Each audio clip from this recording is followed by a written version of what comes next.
ಯಮದೇವರು ತನ್ನ ಕಿಂಕರರಿಗೆ ಕೊಡುವ ಒಂದು ಆಜ್ಞೆ. ಯಮದೇವರು ತನ್ನ ಕಿಂಕರರಿಗೆ ಒಂದು ಆರ್ಡ್ರ್ ಪಾಸ್ ಮಾಡಿದ್ದಾರೆ. ಆ ಆರ್ಡ್ರ್ ಕಾಪಿನ ಇಲ್ಲಿ ಪುರಾಣದಲ್ಲಿ ಹೇಳ್ತಾ ಇದ್ದಾರೆ. ಏನು ಅಂತಂದರೆ ಯಮದೇವರು ಹೇಳ್ತಾ ಇದ್ದಾರಂತೆ, ನೋಡಪ್ಪ, ಯಾರು ಪ್ರತಿಮಾ ಪೂಜಾಧಿಕೃತ ನಾನೇಯ ನರಕಂ ನರಾಹ. ನೋಡಿ, ಯಾರು ಭಗವಂತನ ಪ್ರತಿಮೆಗಳನ್ನು ಇಟ್ಟುಕೊಂಡು ದೇವರನ್ನು ಅಲ್ಲಿ ಆವಾಹನೆ ಮಾಡಿ ಪೂಜೆ ಮಾಡ್ತಾರೆ ಭಕ್ತಿಯಿಂದ ಪ್ರತಿನಿತ್ಯ, ಅವರನ್ನು ನರಕಕ್ಕೆ ಕರ್ಕೊಂಡು ಬರಬೇಡಿ. ದೇವಾಲಯಾದ್ಯಕರ್ತಾರ್ಹ ಆನೇಯಾಸ್ತೆ ನ ಗೋಚರೆ ವಿಚರಧ್ವಂ ಯಥಾ ನ್ಯಾಯ ನಿಯೋಗೋ ಮಮ ಪಾಲ್ಯತಾಂ. ಯಾರು ಶಕ್ತಿ ಇದ್ದರೂ ಕೂಡ ದೇವಾಲಯಗಳ ನಿರ್ಮಾಣಗಳಿಗೆ ತಮ್ಮ ಕೈಲಾದ ಸಹಾಯವನ್ನು ಮಾಡದೆ ಲೋಭದಿಂದ ದುಡ್ಡಿಟ್ಕೊಂಡು ಕೂತಿರ್ತಾರೆ, ಅಂಥವರ ವಿಚಾರಣೆ ಮಾಡದೆ ಕರ್ಕೊಂಡು ಬನ್ನಿ. ಅನಂತರ ಯಾರು ಪೂಜೆಯಂತೆ ಸದಾ ವಿಷ್ಣುಂ ತೇವಸ್ತ್ಯಾಜ್ಯ ಸುದೂರತಃ ಯಸ್ತಿಷ್ಠನ್ ಪ್ರಸ್ವಪನ್ ಗಚ್ಚನ್ ಉತ್ತಿಷ್ಠನ್ ಸ್ಖಲಿತೆ ಸ್ಥಿತೆ ಸಂಕೀರ್ತಯಂತಿ ಗೋವಿಂದಂ ತೇವಸ್ತ್ಯಾಜ್ಯ ಸುದೂರತಃ. ಯಾರು ಪ್ರತಿನಿತ್ಯ ಸಾಲಿಗ್ರಾಮಾದಿ ಪ್ರತಿಮೆಗಳಲ್ಲಿ ಭಗವಂತನನ್ನು ಪೂಜೆ ಮಾಡ್ತಾರೆ ಅವರನ್ನು ದೂರದಲ್ಲೇ ಬಿಟ್ಟು ಬಿಡಬೇಕು, ಅವ್ರ ತಂಟೆಗೆ ಹೋಗಬಾರದು ಅಂತಾರೆ. ಜೊತೆಯಲ್ಲಿ ಯಾರು ತಿಷ್ಠನ್ ಪ್ರಸ್ವಪನ್ ಗಚ್ಚನ್ ಉತ್ತಿಷ್ಠನ್ ಸ್ಖಲಿತೆ ಸ್ಥಿತೆ ಸಂಕೀರ್ತಯಂತಿ ಗೋವಿಂದಂ ತೇವಸ್ತ್ಯಾಜ್ಯ ಸುದೂರತಃ. ಯಾರು ನಿಂತಾಗ, ಮಲಗಿದಾಗ, ಓಡಾಡುವಾಗ, ಕೂತಾಗ, ಎಡವಿದಾಗ, ಬಿಕ್ಕಳಿಸಿದಾಗ, ಆಕಳಿಸಿದಾಗ ಹರೇ ಕೃಷ್ಣ ಗೋವಿಂದ ಅಂತ ಗೋವಿಂದ ನಾಮಸ್ಮರಣೆ ಮಾಡ್ತಾ ಇರ್ತಾರೆ, ಅವ್ರು ಏನು ಬೇಕಾದ್ರೂ ಪಾಪಗಳು ಮಾಡಿರಲಿ ಅವ್ರ ತಂಟೆಗೆ ಹೋಗಬೇಡ್ರಿ. ಯಾಕೆಂದರೆ ಅವರು ನನ್ನ ಸ್ವಾಮಿಯಾದ ವಿಷ್ಣುವಿನ ನಾಮಸ್ಮರಣೆ ಮಾಡ್ತಾ ಇದ್ದಾರೆ. ಅವರು ಆ ಭಗವಂತನ ಭಕ್ತರ ಮೇಲೆ ದಂಡನೆ ಮಾಡುವ ಅಧಿಕಾರ ನನಗಿಲ್ಲ. ನನ್ನನ್ನು ಈ ಸ್ಥಾನದಲ್ಲಿ ಕೂಡಿಸಿರೋದೇ ವಿಷ್ಣು. ಆದ್ದರಿಂದ ಆ ವಿಷ್ಣುವಲ್ಲಿ ಯಾರು ಭಕ್ತಿ ಮಾಡ್ತಾರೆ, ಯಾರು ಅವನ ನಾಮಸ್ಮರಣೆಯನ್ನು ಮಾಡ್ತಾ ಇರ್ತಾರೆ, ಅವನ ಭಕ್ತರಾದ ಪರಿವಾರ ದೇವತೆಗಳನ್ನು ನಾಮಸ್ಮರಣೆ ಮಾಡ್ತಾರೆ, ಅವರು ಯಾರನ್ನು ಇಲ್ಲಿ ಕರ್ಕೊಂಡು ಬರಬಾರ್ದು ಹಾಗೆ ಅಂತ ಹೇಳ್ತಾ ಇದ್ದಾನೆ. ವಿಷ್ಣು ರಹಸ್ಯ ಅಂತ ಹೇಳಿ ಒಂದು ಗ್ರಂಥ, ಅದರೊಂದು ಮಾತು ಹೇಳ್ತಾರೆ. ಭಗವಂತ ತನ್ನ ಎಲ್ಲರಿಗೂ ದುಡ್ಡು ಕಾಸು ಇದ್ದವರಿಗೆ ಇಲ್ಲದೇ ಇದ್ದವರಿಗೆ ಎಲ್ಲ ಜಾತಿ ಜನಾಂಗದ ಭಗವದ್ಭಕ್ತರಿಗೂ ಅವನನ್ನು ಸೇವೆ ಮಾಡೋದಕ್ಕೆ ಕೆಲವು ಅವಕಾಶ ಕೊಟ್ಟಿದ್ದಾನಂತೆ. ಅದಕ್ಕೆ ನಾವೇನು ಹೋಗಿ ಕೌಂಟ್ರಲ್ಲಿ ಹೋಗಿ ದುಡ್ಡು ಕಟ್ಟಿ ರಸೀದಿ ಪಡಿಬೇಕಾಗಿಲ್ಲ. ಆ ದುಡ್ಡು ಇಲ್ಲದೇ ಇರತಕ್ಕಂಥ ಬರಿಗೈ ಭಕ್ತನಾದರೂ ಭಗವಂತನನ್ನು ಸುಲಭವಾಗಿ ಒಲಿಸಿಕೊಳ್ಳುವ ವಿಧಾನಗಳು ಅಂತ ಶಾಸ್ತ್ರದಲ್ಲಿ ಹೇಳ್ತಾರೆ. ಒಂದು ನಮಸ್ಕಾರಕ್ಕೆ ಯಾರ ಹತ್ರನೂ ನಯಾ ಪೈಸೆ ದುಡ್ಡು ತೊಗೋಬೇಕಾಗಿಲ್ಲ. ನೀವು ಪ್ರತಿನಿತ್ಯ ಭಗವಂತನಿಗೆ ಏನೂ ಮಾಡಬೇಡಿ, ಸುಮ್ಮನೆ ನಮಸ್ಕಾರ ಮಾಡಿ ಸಾಕು. ಸಕಲ ಲೋಕ ನಮಸ್ಕೃತಂಚ ಅಂತ ಹೇಳ್ತಾರೆ ಭಗವಂತನನ್ನು. ಸುಮ್ಮನೆ ನಮಸ್ಕಾರ ಮಾಡಿ. ನಿಮ್ಮ ಪರಮಾತ್ಮ ನಿಮ್ಮ ಜಾತಿ ಸರ್ಟಿಫಿಕೇಟ್ ನೋಡ್ಕೊಂಡು ಉದ್ಧಾರ ಮಾಡುವಂಥ ಸರ್ಕಾರಿ ಅಧಿಕಾರಿ ಅಲ್ಲ ಅವನು. ಅವನು ಯಾವುದೇ ವರ್ಗದವರಾಗಿರ್ಬೋದು, ಏನೇ ಬಡತನ ಇರ್ಬೋದು, ಏನೇ ಸಿರಿತನ ಇರ್ಬೋದು, ಇನ್ನು ಬಡವರಿಗೆ ಜಾಸ್ತಿ ನಮಸ್ಕಾರ ಮಾಡೋಕ್ಕಾಗೋದು ಸಿರಿತನ ಇರೋರಿಗಿಂತ. ಅದನ್ನು ಭಕ್ತಿಯಿಂದ ಭಗವಂತನಿಗೆ ಸಾಷ್ಟಾಂಗ ಪ್ರಣಾಮ ಮಾಡಿರಿ ಸಾಕು. ಭಗವಂತ ಅದಕ್ಕೆ ಒಲಿದು ನಿಮಗೆ ಎಲ್ಲವನ್ನೂ ಕೊಡ್ತಾನೆ ಪರಮಾತ್ಮ. ಇದು ಒಂದು ಎಲ್ಲರಿಗೂ ಸುಲಭವಾದ ಭಗವಂತನನ್ನು ಒಲಿಸಿಕೊಳ್ಳಲಿಕ್ಕಿರತಕ್ಕಂತಹ ಸೇವಾ ವಿಧಾನ. ಒಂದು ನಮಸ್ಕಾರ, ಇನ್ನೊಂದು ನಾಮಸ್ಮರಣೆ. ಅದಕ್ಕೆ ಭಗವಂತ ಏನು ಮಾಡ್ದ ಅಂದರೆ, ಮೈಲಿಗೆ ಇದ್ದಾಗ ಬೇರೆ ಬೇರೆ ದೇವತೆಗಳ ಋಷಿಗಳ ನಾಮಗಳನ್ನು ಹೇಳಬಾರದು ಅಂತ ಒಂದು ನಿಷೇಧ ಇದೆ. ನಾವು ಯಾವುದೋ ಮೈಲಿಗೆ ಬಂದಾಗ ಬೇರೆ ಋಷಿಗಳ ಹೆಸರು ಹೇಳಬಾರ್ದು, ಬೇರೆ ಬೇರೆ ಮಹಾನುಭಾವರ ಹೆಸರು ಹೇಳಬಾರ್ದು ಅಂತಿದೆ. ಅದಕ್ಕೆ ಭಗವಂತ ಏನು ಮಾಡ್ದ, ನನ್ನ ಹೆಸರನ್ನು ನೀವು ಎಂಥ ಮೈಲಿಗೆ ಇದ್ದರೂ ಹೇಳಿ, ಅದು ದೋಷವೇ ಆಗಲ್ಲ. ನೀವು ಊಟ ಮಾಡ್ತಾ ಇದ್ದಾಗ ಗೋವಿಂದ ಅಲ್ರಿ ಎಂಜಿಲ್ ಬಾಯಲ್ಲಿ ಹೇಳ್ತಾರೆ, ಬಾಯಿ ಯಾವತ್ತು ಎಂಜಿಲ್ ಆಗಲ್ಲ. ಊಟ ಮುಗಿದ ಮೇಲೆ ಆದರೂ ಎಂಜಿಲ್ ಹೋಗ್ತೀನಿ ಬಾಯಲ್ಲಿ. ಕೆಲವರು ಅದನ್ನು ಹೆದರಿಸ್ಬಿಡ್ತಾರೆ ಪಾಪ. ಯಾರೋ ನಾಮಸ್ಮರಣೆ ಮಾಡ್ತಾ ಇರ್ತಾರೆ, ಅಯ್ಯೋ ಊಟ ಮಾಡಬೇಕಾದ್ರೆ ನಾಮಸ್ಮರಣೆ ಮಾಡಬಾರ್ದು, ಬಾಯೆಲ್ಲ ಎಂಜಿಲಾಗಿರುತ್ತೆ, ಕೈ ತೊಗೊಂಡು ಆಮೇಲೆ ನಾಮಸ್ಮರಣೆ ಮಾಡಬೇಕು ಅಂತ ಹೇಳುವಂತಹ ವಿಚಿತ್ರವಾದ ಮೂಢರು ಇರ್ತಾರೆ. ಊಟ ಆದಮೇಲೆ ಆದರೂ ಬಾಯಿ ಎಂಜಿಲ್ ಇಲ್ಲದೆ ಇರುತ್ತೇನೆ ಎಲ್ಲಾದರೂ. ಭಗವಂತ ಹೇಳ್ದ, ನಿಮಗೆ ಯಾವ ವಿಧಿ ನಿಷೇಧಗಳೂ ಇಲ್ಲ. ನಿಮಗೆ ಯಾವಾಗ ಸೂತಕ ಬಂದಾಗಲೂ ನಾಮಸ್ಮರಣೆ ಮಾಡಿ, ಅದಾದರೂ ಸ್ವಲ್ಪ ವಾಸಿ. ನೀವು ಮಲಮೂತ್ರ ವಿಸರ್ಜನೆ ಮಾಡಬೇಕಾದರೂ ನನ್ನ ನಾಮಸ್ಮರಣೆ ಮಾಡ್ಬೋದು. ಅದಕ್ಕೆ ಯಾವ ಪ್ರೊಹಿಬಿಟೆಡ್ ಕಾಲವೇ ಇಲ್ಲ ಅದಕ್ಕೆ. ಹೀಗೆ ಭಗವಂತ ತನ್ನ ನಾಮಸ್ಮರಣೆಗೆ ಯಾವ ವಿಧಿ ನಿಷೇಧಗಳನ್ನು ಇಟ್ಟಿಲ್ಲ ಪರಮಾತ್ಮ. ಅದನ್ನು ಒಂದು ಉಪನಿಷತ್ತಿದೆ, ಕಲಿಸಂತರ್ಣ ಉಪನಿಷತ್ ಅಂತ. ಬ್ರಹ್ಮದೇವರಲ್ಲಿ ನಾರದರು ಬಂದು ಕೇಳ್ತಾರೆ, ಬ್ರಹ್ಮದೇವರೇ ಬೇಕಾದಷ್ಟು ಮಂತ್ರ ತಂತ್ರಗಳೆಲ್ಲ ಇದೆ, ಆದರೆ ಕೆಲವು ಮಂತ್ರಗಳನ್ನು ಕೆಲವರು ಹೇಳಬೇಕು, ಕೆಲವರು ಹೇಳಬಾರ್ದು. ಹೇಳೋರು ಕೂಡ ಕೆಲವು ಕಾಲದಲ್ಲಿ ಹೇಳಬಾರ್ದು, ಕೆಲವು ಸಮಯದಲ್ಲಿ ಹೇಳಬೇಕು. 28 ನೀತಿ ನಿಯಮಗಳನ್ನೆಲ್ಲ ಹೇಳಿದ್ದೀರಿ ನೀವು.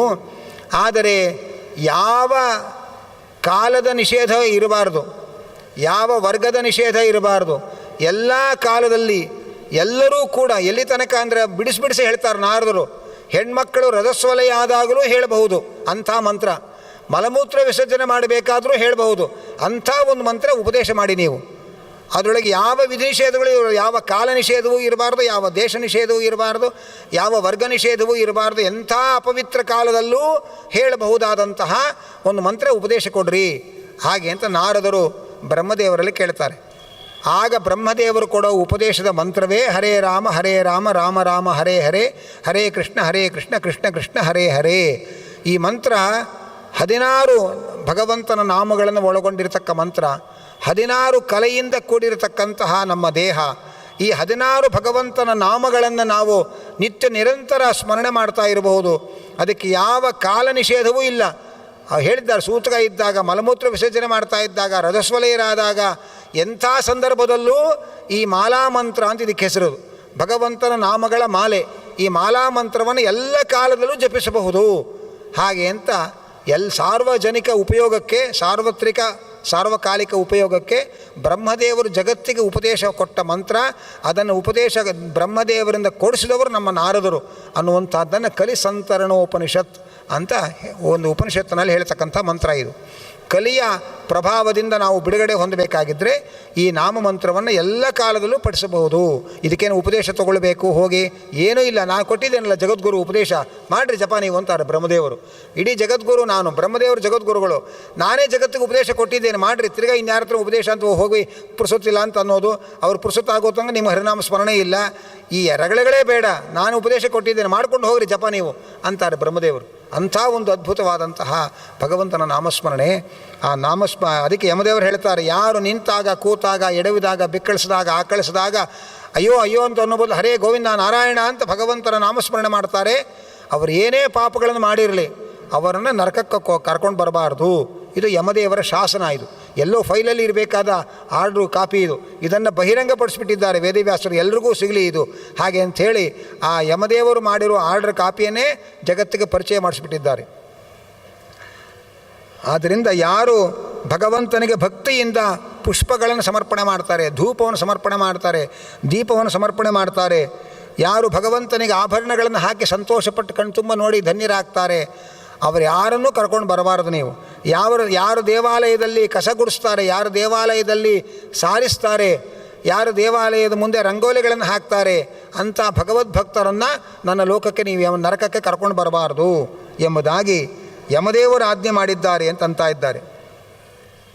ಹೀಗೆ ಅದರಂತೆ ಯಾರು ಭಗವಂತನ ದೇವಾಲಯ ನಿರ್ಮಾಣಕ್ಕೆ ಸಹಾಯ ಮಾಡಿದ್ದಾರೆ, ಯಾರು ದೇವತಾ ಪ್ರತಿಮೆಗಳನ್ನು ನಿರ್ಮಾಣ ಮಾಡೋದಕ್ಕೆ ಸಹಾಯ ಮಾಡಿದ್ದಾರೆ, ಯಾರು ದೇವತಾ ಪ್ರತಿಷ್ಠೆಗೆ ಸಹಾಯ ಮಾಡ್ತಾರೆ, ಅಂಥ ಭಗವದ್ಭಕ್ತರನ್ನು ಕರ್ಕೊಂಡು ಬರಬಾರ್ದು ಎಂಬುದಾಗಿ ಹೇಳ್ತಾ ಇದ್ದಾರೆ. ಹೀಗೆ ಯಮೋಕ್ತ ನಾನಯಂಸ್ತೇಥ ಪ್ರತಿಷ್ಠಾಧಿಕೃತಂ ಹರೇಹೇ ಹಯಶೀರ್ಷ ಪ್ರತಿಷ್ಠಾರ್ಯ ದೇವಾನಾಂ ಬ್ರಹ್ಮಣೋ ಬ್ರವೀತ್.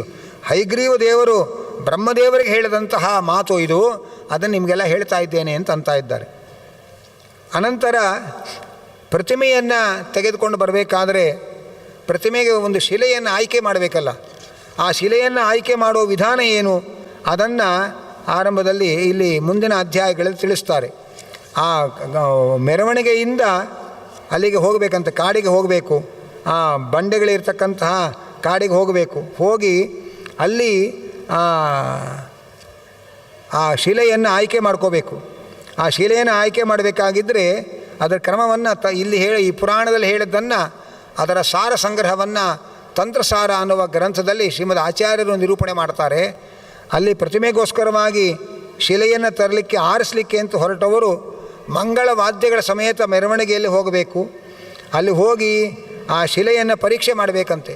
ಶಿಲೆಯನ್ನು ಏನು ಪರೀಕ್ಷೆ ಮಾಡೋದು, ನೋಡಿದ್ರೆ ಗೊತ್ತಾಗಲ್ವ ಕಲ್ಲು ಹಾಗೆ ಅಂತ ನಮಗನ್ಸುತ್ತೆ. ಆದರೆ ಧ್ವನಿಭೇದೇನ ವಿಜ್ಞಾಯ ಶಿಲಾಂ ಗರ್ಭವತೀಂ ತ್ಯಜೇತ್, ಇಲ್ಲೂ ಆ ಮಾತು ಬರ್ತಾ ಇದೆ. ಭಗವಂತನ ಪ್ರತಿಮೆಯ ನಿರ್ಮಾಣಕ್ಕೆ ಗರ್ಭಶಿಲೆಯನ್ನು ಬಿಡಬೇಕು.